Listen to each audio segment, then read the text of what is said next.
Oops. Hi. Who's that, Annabelle? Oh, come on, Annabelle. Is it too crowded for you? You guys make a little space for Annabelle? Come on up here with me. We'll give room for her. I haven't seen you in a while. Hi. Good to see you. Well, I'm going to do something here while I talk. Hopefully, I won't make a mess. Ooh. We're going to talk. The story is that Jesus went to a dinner, and in their tradition, they used to wash their feet because they walked everywhere, sandals or barefoot. And you know how dirty feet can get, right? So, go crazy on this one. There we go. And so Jesus came to some really good friend's house just before he's heading towards Jerusalem. And Mary washed his feet, but she washed his feet with an expensive, really expensive perfume. Make sure that fits in because this will be here for anybody else that wants it. It's spikenard or nard. It's the actual stuff that they talk about in the gospel. You can also here, pass it around if you want. That's it. Well, you know what they say, that smell is one of those things that you might smell it from here, who knows? Smell is one of those things that trigger memories, even way back. I may have told you about a story of when I was a kid, my grandpa used to bring me all by myself, even though we're 6 brothers and sisters, so I thought it was special. And he'd bring me down to a caramel corn shop. That's where it was a diner like, but they also had big bags of caramel corn, fresh. They would make it there, and even down the street, you could smell it. They pop popcorn, which just smells good, right? And then they put melted caramel all over it, and it's years later, probably. Well, I'm probably in my 40s, and I'm in walking down the street in Syracuse. A bunch of people were heading. It's a little side street, little smelly city. I thought, and all of a sudden, wow, I smelled something, and my mind's going, and I said,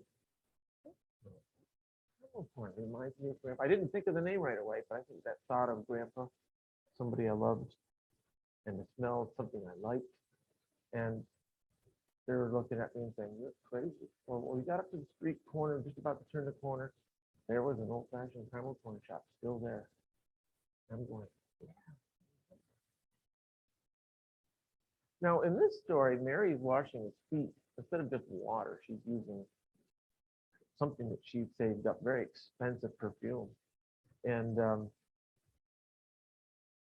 she thought it was something special, but somebody else said, "Oh man, what are you doing that for? It stinks. It wasting all kinds of money." But it was special for Mary. Now, you ever? What's your favorite? When you come home from school or something, you go, and there's something cooking for dinner. What is one of your favorite dinners? I guess you say. Pizza? That's all right. Take out. It's Chinese the other night herself. Oh wow, make your own pizza. That would smell good. Pizza cooking that smells good. But what came home with a friend and you go, "Oh, mom is making me my favorite pizza."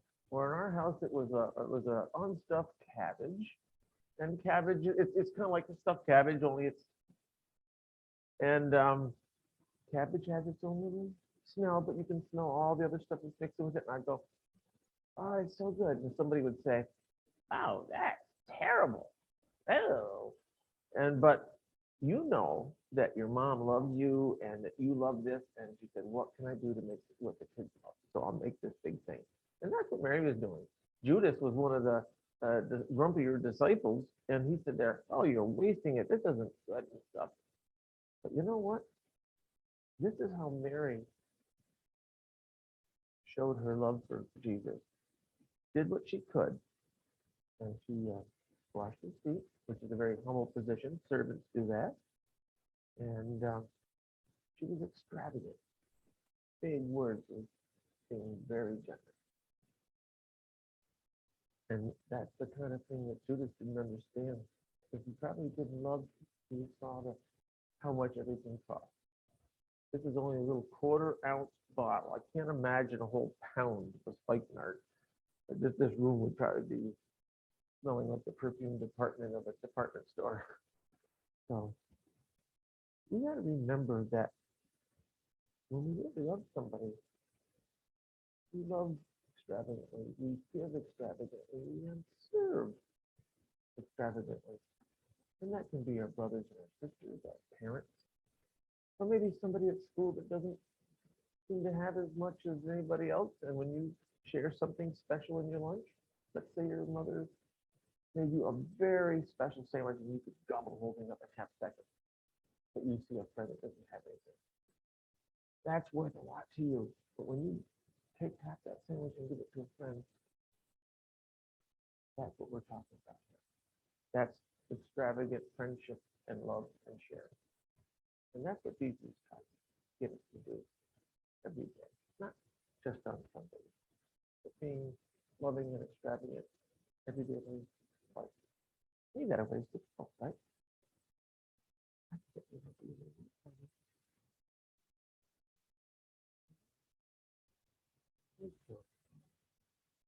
So last call. You want to get a sniff? Let's, as my grandfather would say to my sister, she would always have her little trays of stuff. Boy, you stink pretty. Would you join me for just somewhere where I don't know if it'll go through the whole room like the pound of spikenard, but dear Jesus, we thank you for coming to our dinner because we are having communion today and being our guest of honor. But it's so special that you could always be our guest of honor in our hearts anytime we think and pray to you. That's a blessing. That's an extravagant gift.